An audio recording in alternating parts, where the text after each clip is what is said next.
All the books in George R.R. Martin's epic series, The Song of Ice and Fire, are told in a third-person limited narrative. That means characters are referred to as him or her rather than the first-person I. The narrative voice is not omniscient, and we only discover things that each character discovers from their own perspective.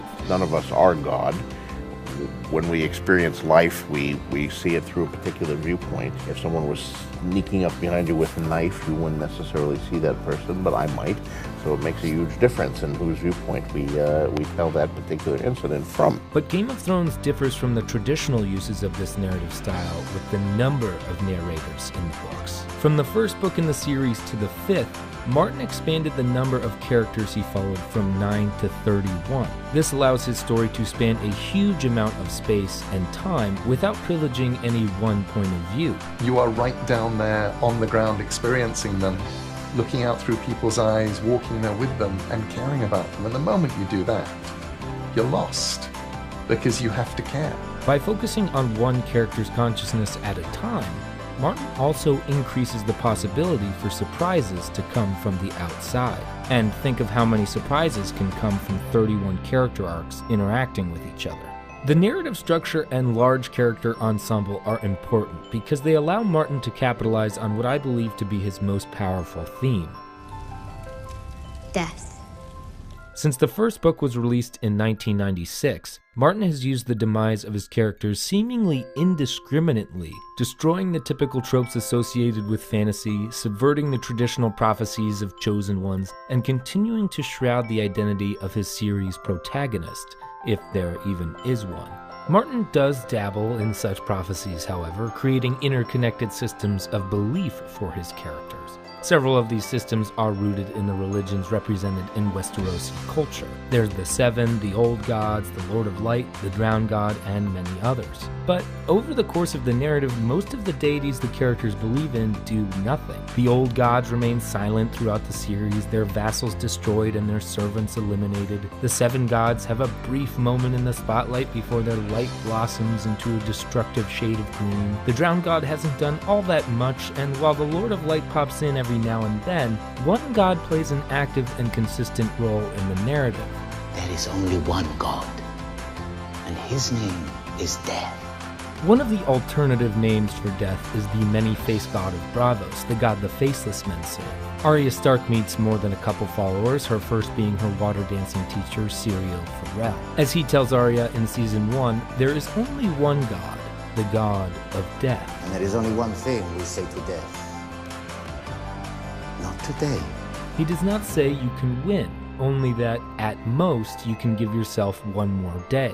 Given Death's influence in Game of Thrones, one is inclined to believe him. By having an entire culture in the series worship death, or at least accept its power and unstoppable nature, Martin, and by extension his showrunners, make it a focal point of discussion both within the series universe Does death only come for the wicked and leave the decent behind? And outside of it. One of the common phrases spoken in Game of Thrones is the High Valyrian phrase Valar Morghulis, which in English means all men must die. As Martin said in an interview, I think a writer, even a fantasy writer, has an obligation to tell the truth. And the truth is, all men must die. We've all read this story a million times when a bunch of heroes set out on an adventure and it's the hero and his best friend and his girlfriend and they go through an amazing, hair-raising adventure and none of them die. That's such a cheat. While there are certainly more than a couple examples of important deaths to look into, Ned Stark's had the greatest impact on the series. Despite the fact that Sean Bean, who has been killed on screen a whopping 25 times, was cast in the role, his death came as a complete surprise. This is because of the expectations Martin creates over the course of the first novel. While the novel follows several characters' experiences simultaneously, Ned carries the bulk of the narrative's weight. He interacts with the most influential characters, carries the most power when he becomes the hand of the king, and shares characteristics similar to several popular fantasy protagonists. His reluctance to rule mirrors Aragorn's, and his dedication to his duty mirrors Harry's. Despite his code of honor that separates him from the lustful Tyrion and the headstrong Daenerys, he meets the fate of a usurper and conspirator when the real usurpers and conspirators escape to live another day. Something truly out of the ordinary for a fantasy series. As writers Albert Engelberger and Alexander Heike suggest, it is Ned's moral code that leads to his death, rather than saves him from it. Eddard, possessing the virtues of honesty and charity, performs morally good actions both when he reveals to Cersei that he knows about Joffrey's lineage, and when he subsequently warns her about what might happen if the truth becomes public. While these qualities are admirable and traditionally applicable to the good guy in a fantasy series, in the world of Game of Thrones, they act as a detriment and a weakness. It was Ned's positive attributes that led to his downfall, not his negative ones. No salvation came to justify these qualities. He simply dies.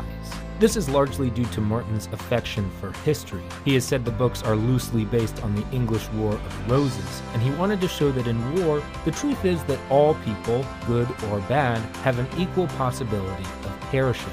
He rarely betrays this desire to stay true to history. We see this in The Red Wedding, which has historical roots in two gruesome events that undoubtedly followed the rule. The decimation of Robb Stark and his family that night proved that Ned's death was not a fluke, a simple attempt to shock viewers, or anything other than a plain explanation for the basic law of the series. Again, Martin defied expectations by subverting the genre. He placed Robb in the spotlight, making him and his just campaign one of the primary foci.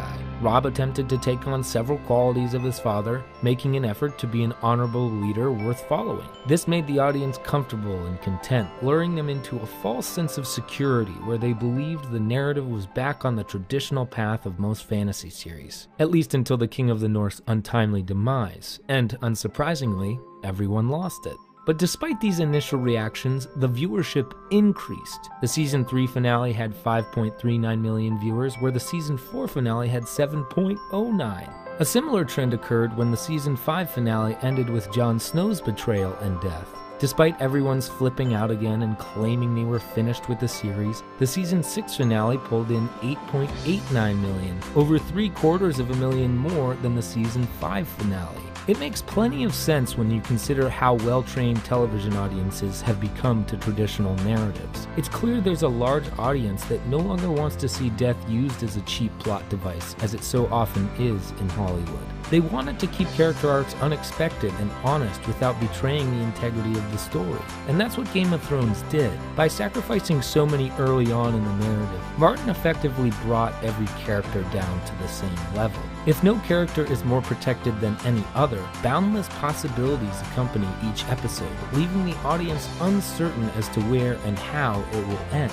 Where other series and writers create the illusion of danger and finality, Game of Thrones makes sure its viewers know there is no illusion about it. Every character is in equal danger, no matter their gender, class, or role in the narrative.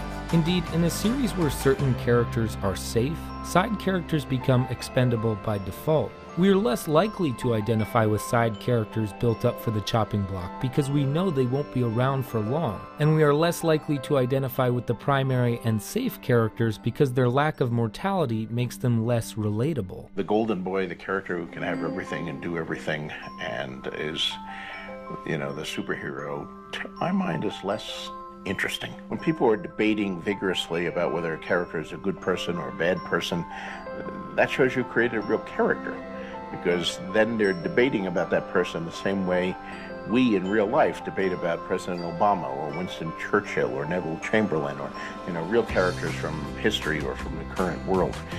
If everybody thinks your character's a hero or everybody thinks your character's a villain, then you're writing cardboard. Now, there are those who think the series is becoming predictable, at least in regards to which characters are safe. Even if a viewer did not predict Jon Snow's death, they certainly predicted his resurrection. This may have to do with adapting a book for a TV show, or it may have to do with a feeling that a satisfying conclusion can only come from certain storylines. But as we've learned before, predictability doesn't really work for Game of Thrones. The resurrection of characters like Jon Snow and Beric Dondarrion are exceptions. They'll bloody die. Set this one here. The rule is that all men die. Just because it's possible for your favorite character to make it through alive, it does not make it any more of a distinct possibility than your least favorite. We've already learned from Rob and Ned that our expectations can be shattered by removing characters from the narrative when we never expected them to leave. Even if the series ends with a conclusion pulled out of a generic fantasy series, the viewers would be wary to accept it until its very end. Now, what I find especially compelling about the series' use of death is the ways in which it spins the story, how it impacts the characters who are still alive. Take, for example, Jon Snow's death and resurrection. As Kit Harington, the actor who plays Snow, points out, the experience completely alters the character's outlook on the world. After they stabbed you, after you died, where did you go? What did you see?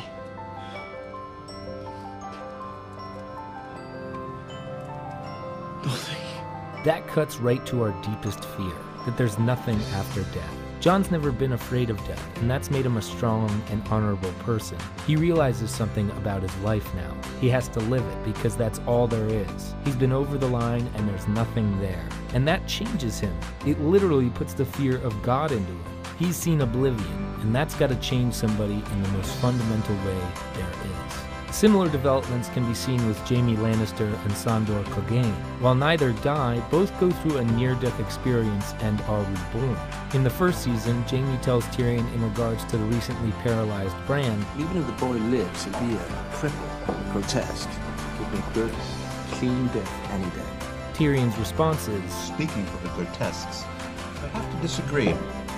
Death is so final, whereas life is full of possibilities." When Jaime becomes crippled himself, his eyes are open to Tyrion's perspective, along with 100 others he had blinded himself to at the start of the series. Suddenly, in the stroke, he's crippled, he's damaged, and we discover that there are reasons for some of the things he did, and we discover his doubts and his failings and his temptations and his justifications. And this is where Game of Thrones' meditation on death is at its best. It's not so much in the actual dramatic moments of death, but in the ways it affects those nearly killed or left behind. It's in the mourning, the self-reflection, and the emotional feelings that follow the death. Much like the death of a loved one or a near-death experience would change us and our world. Indeed, our world is filled with iPhones and guns, and theirs is filled with ravens and swords. But much like these characters, we all have the same struggle of making things right before our mortality catches up to us. And though most of us experience death through a phone call or over the course of a slow deterioration at a hospital bed rather than in a dramatic fashion, the passing of someone near to us always brings us closer to a more authentic self.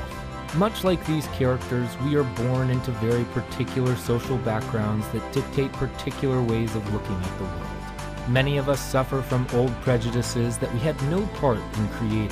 Over the course of our lives, we regret the many times we placed greater value in our work than our families and friends. But death acts as this constant reminder of the limitations we face with the short time we are given, no matter our circumstances. It tears away these superficialities, and it forces us to reflect on the decisions we've made and the ones we will make in the future.